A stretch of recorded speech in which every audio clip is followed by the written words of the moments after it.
안녕하세요. 유니버스J입니다. 어린 왕자 영문판 챕터 4에서 챕터 7까지 읽어드리겠습니다. Chapter 4. This is how I learned the second important thing. The planet that he came from was hardly bigger than a house. It did not surprise me much, though.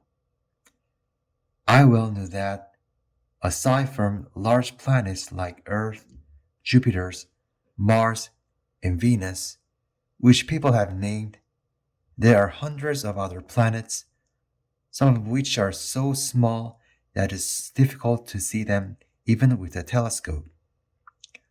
When an astronomer discovers one of these planets, he gives it a number for a name. For example, he might call it asteroid 325. I have serious reason to believe that the planet that the little prince came from is asteroid B612. This asteroid has been seen only once before with a telescope in 1909 by a Turkish astronomer.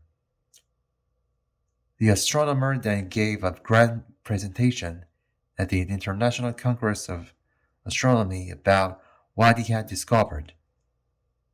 But nobody would believe him because of his Turkish custom. Grown-ups are like that. Fortunately for the reputation of asteroid B612, a Turkish dictator imposed upon his people under pain of death that they dressed themselves in European style. The astronomer gave his presentation once again in 1920 in a very elegant outfit. This time, the whole world agreed upon his discovery.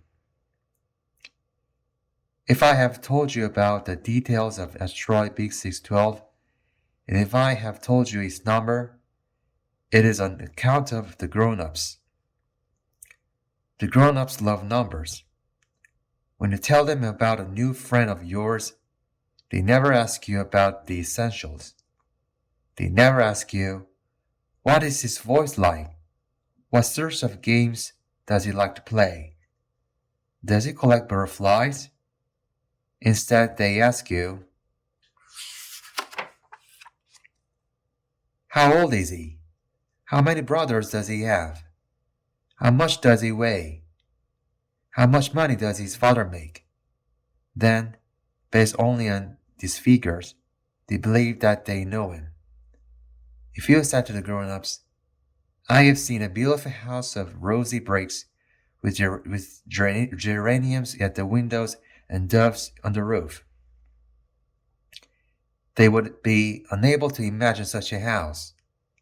Instead, you must tell them, I have seen a house that is worth 100,000 francs. Then they will exclaim, how wonderful that house is. If you say to the grown-ups, the proof that the little prince existed is that he was delightful, that he laughed, and that he wanted a sheep. When a person wants a sheep, that's proof that he exists. They will shrug their shoulders and treat you like a child. If you tell them instead, the planet that he came from is asteroid B612, then he will be persuaded and they will leave you in peace without troubling you with any more questions. Grown-ups are like that. You should not be offended because of it. Children must be very lenient with grown-ups. But of course, we who understand life, we do not care much about numbers. I would have liked to begin his story in the manner of telling fairy tales. Once upon a time, there was a little prince who lived on a planet that was scarcely bigger than he himself and who needed a friend. For those who understand life, this would ring far truer. I do not want people to read my book thoughtlessly. I feel very sad talking about these memories. It has been 6 years already since my friend went away with the drawing of his sheep.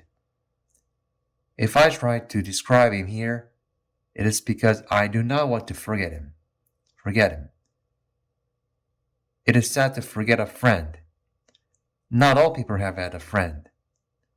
If I forgot him, I would become like the grown-ups who have no interests except numbers. Again, this is why I bought a box of paints and some crayons.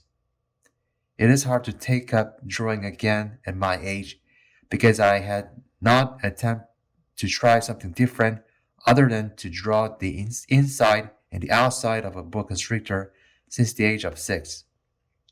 Of course, I will try to draw his portraits as like to him as possible. Nonetheless, I cannot be certain that I will be successful. One drawing is done all right, but the other one does not look like him. I make some mistakes about his height too. First, the little prince looks too tall. Then he looks too small. I also hesitate about the color of his costume. I fumble along with great difficulty, now trying and now trying that. Finally, I might make other incorrect choices about important details. Despite all this, I must be pardoned. My friend never explained anything to me. Perhaps he believed that I was like him. Unfortunately, however, I do not know how to see sheep through the walls of boxes. Perhaps I'm a little bit like the grown-ups. I've had to grow old.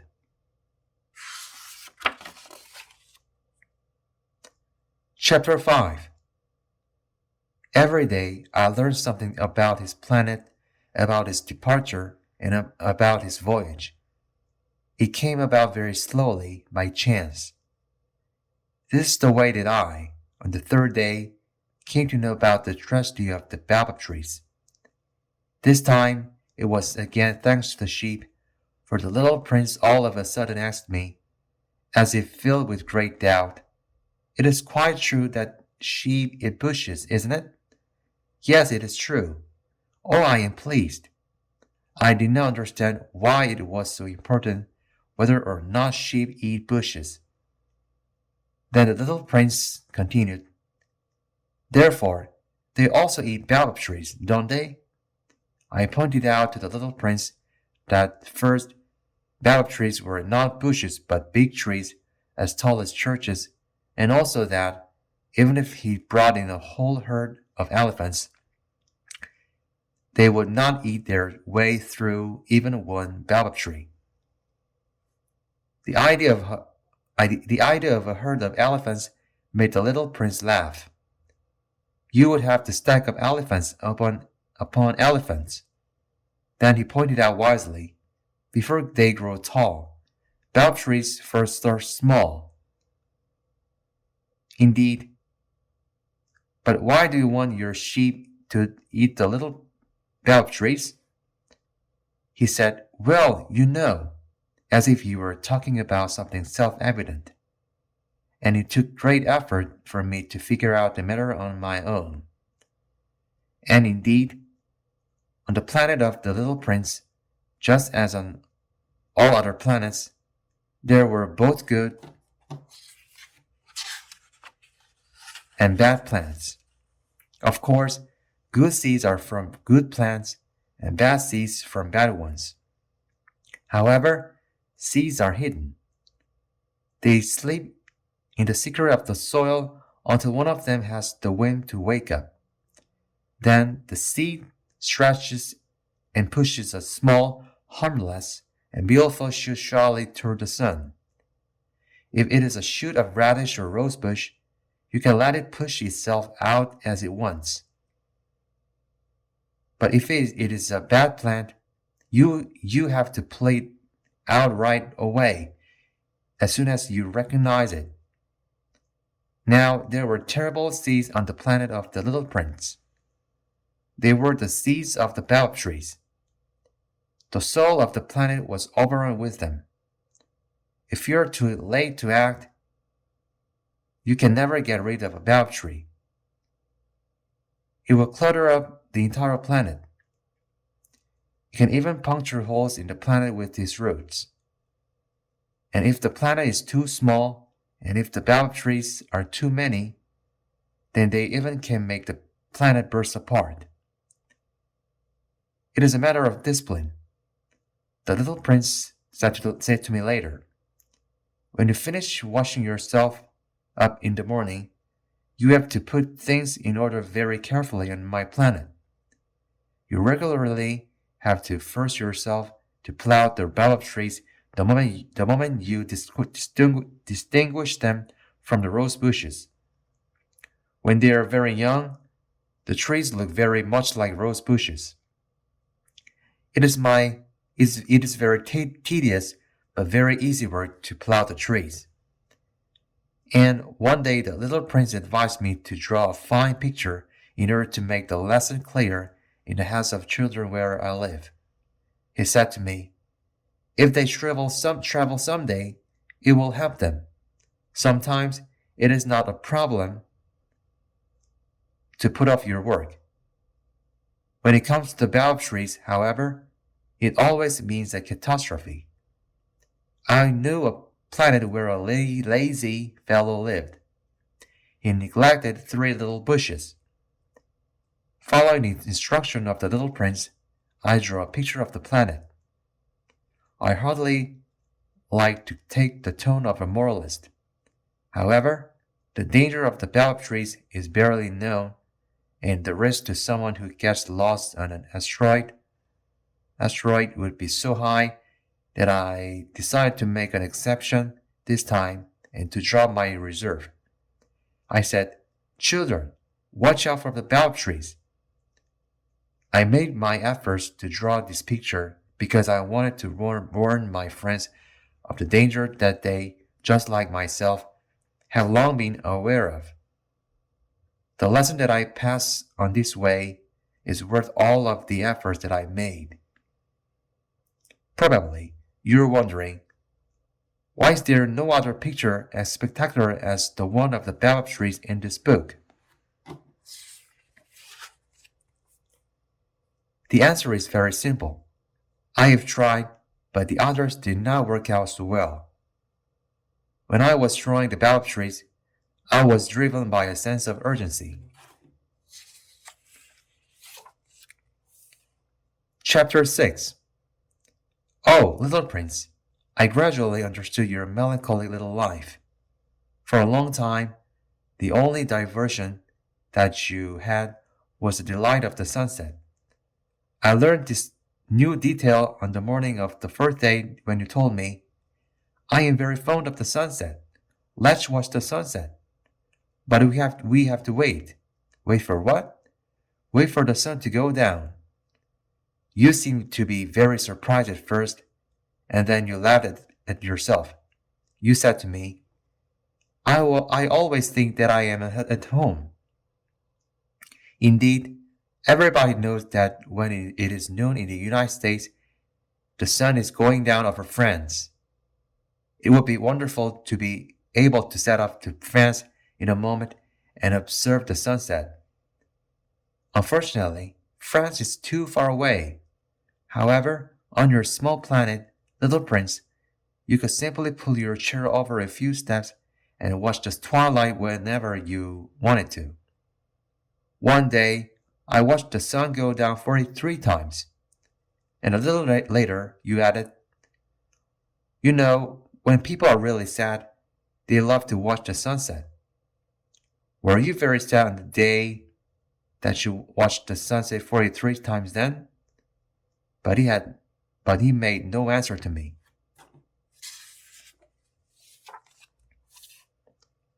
Chapter 7. On the 5th day, once again thanks to the sheep, the secret of the life of the little prince was revealed to me. He asked me abruptly, with no forewarning, as if asking about the consequence of a problem that has been meditated in silence for a long time. As for a sheep, if it eats bushes, does it eat flowers too? A sheep is everything that it comes across. Even the flowers that have thorns? Yes, even the flowers that have thorns. Then the thorns, what is the use of them? I did not know how to answer. At the moment, I was very occupied with trying to unscrew a bolt that was too tight on the engine. I had become quite worried because of the breakdown of my airplane began to look very serious, and my water was running out, which made me fearful of the worst case. The thorns, what's the use of them? The little prince never let go of a question once he had posed it. I had been so worried over the bolt that I replied without thinking much. The thorns, they are useless. Flowers have them for pure spite. Oh! However, after a moment of silence, he shot back at me with a sort of grudge. I do not believe you. Flowers are weak. They are artless. They reassure themselves as best they can. They believe that they are terrible with their thorns. I said nothing. At the moment, I was thinking to myself, if this ball continues to be stubborn, I will smash it with a hammer. The little prince interrupted my thoughts again. And you know that flowers... No, I know nothing. I answered you with the first thing that came to my mind. I am very busy with something serious. Dumbfounded, he looked at me. Something serious. He saw me, first a hammer in my hand, then my greasy black fingers bending down over an object that looked quite ugly to him. You speak just like the grown-ups. He made me a bit ashamed. Then, mercilessly, he added, You confuse everything. You mix everything up. He became extremely angry. He tossed his curly golden hair windward. I know a planet where a Mr. Red lives. He has never smelled a flower. He has never looked at a star. He has never loved a person. He does nothing but addition. All day he repeats what you have just said. I am a serious man. I am a serious man. And he is all puffed up with pride. But he is not a man. He is just a mushroom. He is what?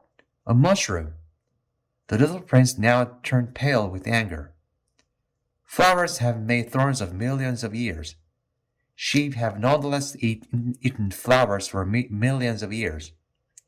Now, isn't it a serious matter to try to understand why flowers go to so much trouble to make thorns that serve no purpose? Isn't the word between the sheep and the flower important? Isn't it more serious and more important than the addition of the plum, Mr. Red?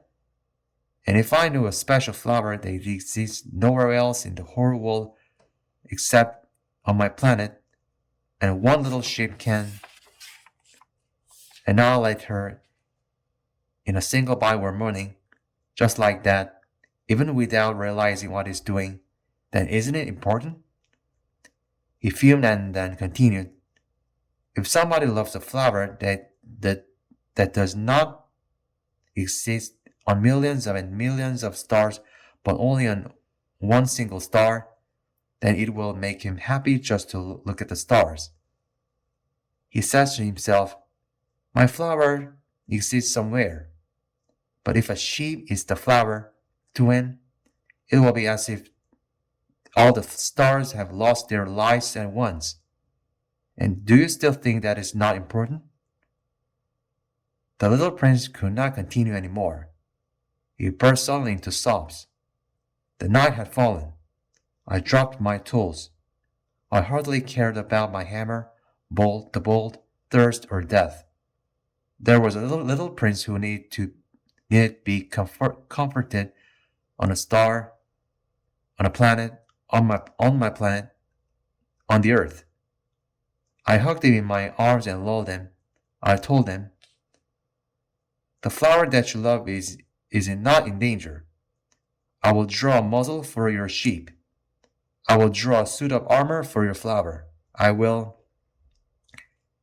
I had no idea what to say. I felt so awkward. I did not know how to reach him where I could join him again. The realm of tears, it is such a mystery. 들어주셔서 감사합니다. 구독과 좋아요 부탁드립니다.